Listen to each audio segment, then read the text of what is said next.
Nakikita kong talagang gustong-gusto ng taong bayan ng Davao del Norte na makabalik na ako sa pwesto bilang kanilang gobernador ng probinsya.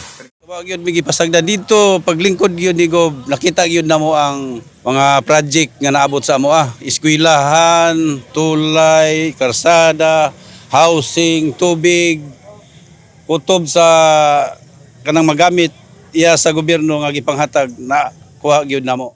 Mula na siya umupo, nakita namin na yung mula sa maliliit, nakita namin na ang kanyang pagtulong sincero, bukal loob siyang tumulong sa kapwa. Galing sa maliliit, nakabenepisyo talaga, binigyan talaga niya ng halaga. Walang napag-iwanan. Kumbaga, sabay-sabay tayong umangat. Na peaceful gyud among dapit gikan pag gobernador ni Kuya Gob sa among area tungod sa kaning peace and order na peaceful gyud ang among area. Bahin sa kaning sa MPA. Nawa gyud ang MPA dito sa among lugar. Dapat lang ipaagi og patas pinaagi sa desisyon sa mga tao. Kung doon na sila katakos, atong paabuton sa 2025. Kini mangod murag pamintaha sa nga pamaagi sa pamulitika. Panggipit, pang-apiki sa side ni Kuya Gob.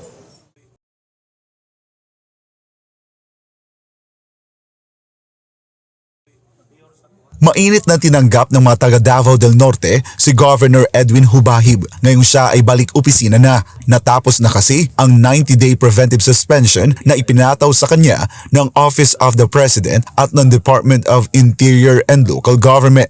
Para kay Aling Helen na residente ng Tagum City, ikinatuwa nila ang pagbabalik ng gobernador dahil aniya naramdaman ng mga taga Davnor na walang isang residente na napag-iiwanan sa ilalim ng kanyang pamamahala. Mula na siya umupo, nakita namin na yung mula sa maliliit, nakita namin na ang kanyang pagtulong sincero, bukal loob siyang tumulong sa kapwa. Galing sa maliliit, nakabenepisyo talaga, binigyan talaga niya ng halaga. Walang napag-iwanan. Kumbaga, sabay-sabay tayong umangat. Malaking bagay naman para sa mga miyembro ng tribong Atamanobo ang pagbabalik opisina ni Governor Hubahib. Ito anila ay para maipagpatuloy ng gobernador ang mga programa at proyektong inilaan para sa kanilang mga katutubo. Wag yun migi pasagda dito, paglingkod yun ni Gob, nakita yun na mo ang mga project nga naabot sa amo eskwelahan, tulay, karsada, housing, tubig, kutob sa kanang magamit iya sa gobyerno nga gipanghatag na kuha gyud namo. Dagdag pa ni Mang Edgar, naging mapayapa ang kanilang lugar dahil tinutukan mismo ng gobernador ang peace and order sa buong probinsya.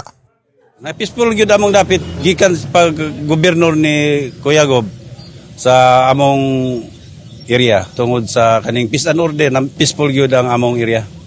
Bahin sa kaning sa MPA. Nawa gyud ang MPA dito sa among lugar.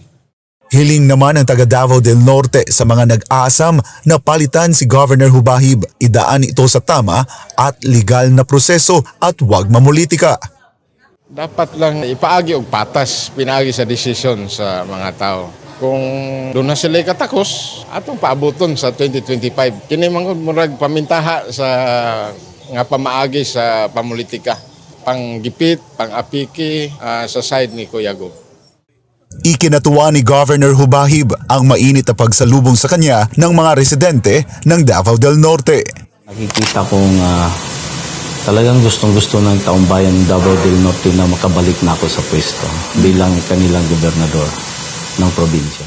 Tiniyak naman ni Governor Hubahib na sa kanyang pagbabalik opisina ay asahan ang pagpapatupad ng mas maraming proyekto at programa sa probinsya. Pagpatuloy natin yung mga programs natin for infrastructure, social services at saka agriculture, livelihood programs para sa mga walang trabaho para lahat sama-sama na kumita dito sa Davao del Norte.